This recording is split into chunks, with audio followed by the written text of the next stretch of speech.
Chapter 10. A Conflict of Catchphrases. The words of Jessica Wolfer. Since I grew up with my father having cerebral ataxia, I have grown accustomed to the random sounds that I hear on a daily basis and how to tell what my dad is doing. For example, I can always identify that it's my dad walking through the house because instead of just footsteps traveling, I can instead usually hear him bump into the wall a couple of times. Or when he's out in the kitchen making himself lunch, almost every single time I hear him drop something, followed by that long sigh that my dad is also known for. Even when he is going or coming back into the house, I can tell it is him because he tends to slam the door rather than to shut it. These are all things that I have noticed and become very used to. In fact, if the house is quiet, it feels weird. Hearing my dad is comforting in a way. And now, Chapter 10. I have never actually been in a war or a military conflict. The closest that I ever came to engaging any kind of enemy force was when my brothers and I would pick two teams from the kids in the neighborhood. We would then proceed to make our way into the woods behind our house, and there we would proceed to throw dirt clods and stink cabbage at one another. Stink cabbage was a somewhat large plant that we would find in abundance growing in the shaded dampness under the trees. It made an excellent weapon because just holding it and threatening to lob it at your opponent caused quite a reaction. It was much the same, I imagine, as if we were clutching a live grenade or a water balloon full of girls' germs, because we weren't beyond using biological warfare. These engagements, or one-sided conflicts, always seemed to begin and end in the same fashion. They would start with the choosing of two sides, which really wasn't choosing at all. Oh, sure, there were two separate teams chosen, but there appeared to be a pre-existing notion as to the makeup of the team rosters, as anyone under 120 pounds, 4.5 feet or less, and younger than 10 years old was on one team, which was the losing team.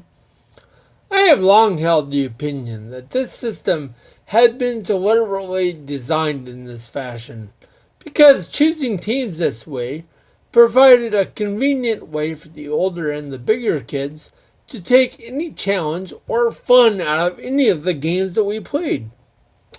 Well, the unevenly balanced games also always seemed to end the same way. The slightly slanted onslaught was finished off with the classic dog pile. I experienced the bottom of the weighted mound of bodies so many times that I am surprised to this day that I am even a 3D presence, one that is always dealing with weight issues and not perpetually flat, like a cartoon character that was smashed with an anvil or had a baby grand piano dropped on them. One of the conflicts that were fought with the neighborhood kids was located over at one of their houses in the woods behind their home. We decided on that night that we wanted to dig trenches and make the war game into an overnight campaign. However, this decision was all too quickly overturned when we discovered that digging trenches involved the use of shovels. And this was a process that lay just a little too close in proximity to resembling actual work. Either way, though, it didn't matter for the losing team, because we could either get beaten on a shorter campaign, or we could get annihilated during a long campaign. It was pretty much a massacre either way. Well, long before the days of paintball, there were BB gun wars. As a teenager, my friends and I would take single-pump Daisy BB guns, go out into the woods, and we'd shoot each other. Of course, this required the correct equipment, because, after all, we weren't completely crazy. The proper attire included motorcycle helmets with a face mask for anyone playing, either leather work gloves to protect your hands, and heavy clothing came with a really high recommendation, but it was not strictly enforced. I mean, the single pump BB guns were not incredibly powerful, but all it took was one hit on a thinly covered area of the body to make the idea of padding clothing in multiple layers seem to be a pretty good idea and also completely a necessity. Usually the same group of friends was involved in this fun activity, and on one occasion, one of our friends decided to try and be sneaky and climb a tree in order to get a sniper's position. Being in a high position may have seemed like a good plan, but once the location of where he was perched had been discovered, we all gathered at the bottom and just repeatedly fired up into the tree at him, and he unfortunately had nowhere that he could go. It was also the same friend that seemed to be forever attempting to be sneaky, and he repeated a pretty similar maneuver. Only this time he backed into a little clearing, which was underneath a large bush of wild berries. And once he was discovered, he had no way of escape, nowhere else to go, and nowhere that he could even pretend to hide. He had no choice but to just lay there and take it, as the rest of us stood around and shot into the bushes. Well, even though time has moved on, and I have lost touch with most of these friends, and the reality that I am not odds-on favorite, or even in the top 20, doesn't mean that I don't continue to fight. I still find myself engaged in small skirmishes and daily battles. Receiving the diagnosis of a severe life-changing handicap took only a few moments, but it felt rather more like 3 weeks of intense military boot camp had been condensed and crammed into those few moments. Leaving that doctor's office for the first time felt like I was immediately being shipped off to fight a war that I didn't know anything about or understand. The only thing that I did know for certain was that it was a war that I hadn't started. Well, those 4 little words, "I didn't start it," became the most used catchphrase at a relatively early point in my career as a child. Using this excuse never really did get me the pardon that I was looking for, but hope ran eternal, and I just kept on uttering it. I guess that I was hoping that someone would finally see the light and say something like, "You know, that's a really good point. Here's 25 cents for a candy bar." But it never happened. I still use this phrase today, but now it is in respect to my SCA. And at this time, I am no longer hoping for a candy bar because I have the means just to go out and buy one now. It was right around the same time that I made the horrific discovery that I had older brothers, and it seemed like they were always going to be sticking around anyway, and that they didn't always hold my best interests in a very high priority. This was when I started using the well-known childhood anthem that went like this: "It wasn't my fault."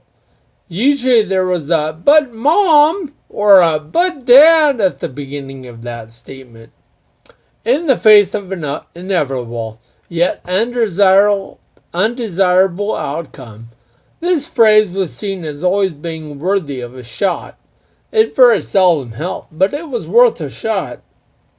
There was a particular time, although I'm sure there were others, when I was around 4 that provided me with the perfect opportunity to pull out, apply, and use both of those catchphrases.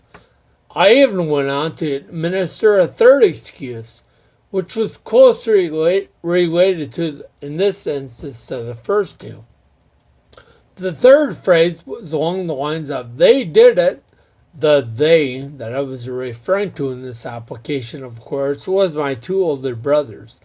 It was no longer an excuse that was along the lines of "it wasn't my fault" or "I didn't start it," but rather it was a full-on, outright finger pointing. I confronted my mom and started off with, I didn't start it, and then went straight into, but Mom, it wasn't my fault. And I finished the whole thing up with, but they did it. My emotionally charged plea took all of about 6 seconds and didn't help my plight in the least. It was an event that I will never forget. And here's what went down in 1969. Our parents were taking us to a big event. I don't exactly recall what the event was, but our mom had taken great care to make my two older brothers and myself look very nice and presentable. She'd cleaned us all up and had dressed us in matching sailor suit outfits, and once she had finished with all her ministrations and fussing with us, she then turned her focus on herself and began to get ready for whatever it was that we were going to be attending that day. Well, at this point, we were still waiting for our dad to get home, so our mother asked us to quietly sit and stay out of trouble while she waited. Our intentions were to do exactly that, having a broad sense and a pretty good appreciation for the efforts that our mom had gone to.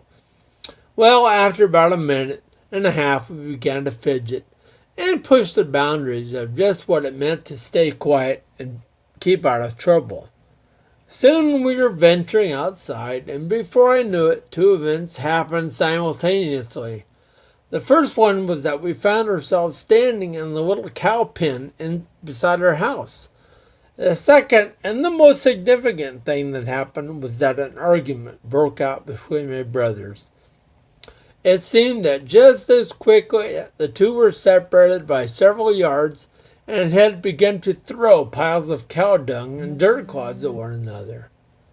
I was with the brother who sought out protection behind a wooden post, but I ended up getting covered rather liberally anyway. I saw it as a crime of pure bad luck. I had simply been in the wrong place at the wrong time. But my parents didn't agree with my overall take on the situation. I was complacent and guilty by association. My brothers had attempted to soften the blow by sending me in to confront our mother first, and to calmly explain the situation in my cute little 4-year-old way. She wouldn't be able to resist, and we'd probably all have a good laugh. It would be a touching moment, like the ending of all those family movies that we'd watched on the wonderful world of Disney. A reunion of laughter and good cheer was what my brothers were hoping for, but it's not quite the way it turned out. Yeah, Mom wasn't buying it. I give her all my best arguments. Hadn't she been watching the same shows that we had seen? Instead, all she could see was that her labor was now ruined, and that she would have to do it all over again.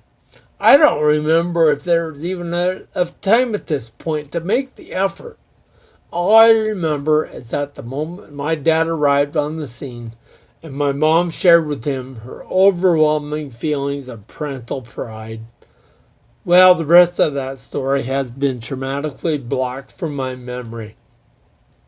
Well, these three phrases are how I view my SCA. I didn't start it. It's not my fault. And ataxia did it. However, there is one more catchphrase that I used as a kid, and that I also use quite a lot now, it seems, in regards to my SCA. I didn't mean to was too often said in the past, when the situation called for more of a response like, I wasn't supposed to, but I did, and now it's broken. With an SCA, muttering the phrase, I didn't mean to, is much closer to being an accurate statement than the uses that I had applied it saying to in my younger days. These days I may not have the same reasons for using all those catchphrases of my youth, but every one of them still fits pretty well into my current circumstances. They've just shifted focus from one childhood excuse to a neurological reality. The conflict continues, and apparently I'm still guilty by association.